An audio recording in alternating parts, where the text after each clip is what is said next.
Si Abraham mao ang amahan ni Isaac. Si Isaac amahan ni Jacob. Si Jacob amahan ni Juda ug sa iyang mga igsuon. Si Juda mao ang amahan ni Fares ug ni Zara. Si Tamar ang ilang inahan. Si Fares mao'y amahan ni Ezrom. Si Ezrom amahan ni Aram. Si Aram mao ang amahan ni Aminadab. Si Aminadab mao'y amahan ni Naason. Si Naason amahan ni Salmon. Si Salmon mao ang amahan ni Boaz. Si Rahab ang iyang inahan. Si Boaz mao'y amahan ni Obed. Si Ruth mao ang iyang inahan. Si Obed amahan ni Isai. O si Isai mao ang amahan ni Hari David. Si David mao ang amahan ni Solomon.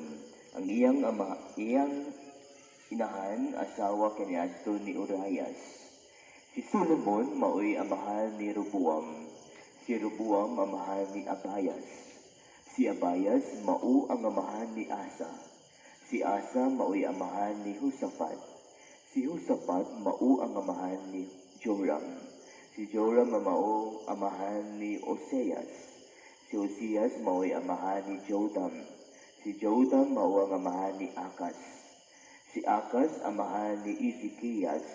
Si Ezekias mao'y amahan ni Manases. Si Manases mao ang amahan ni Amon. Si Amon amahan ni Hoseas.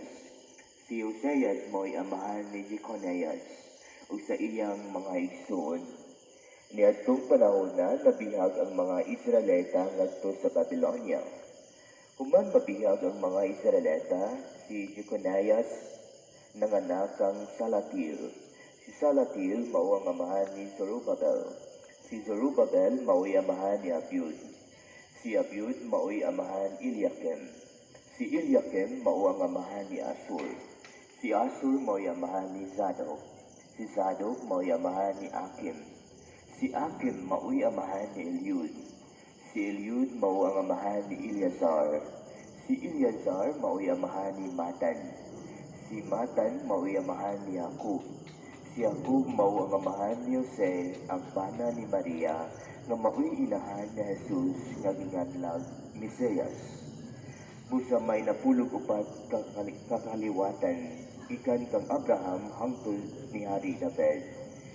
O napulog upat kakaliwatan gikan ni David hangtod sa panahon sa pagkabihag sa mga Israelita. Ug laing napulog upat kakaliwatan gikan sa pagkabihag hangtod nga natawo ang Mesiyas. Ang pangyarihan sa Ginoo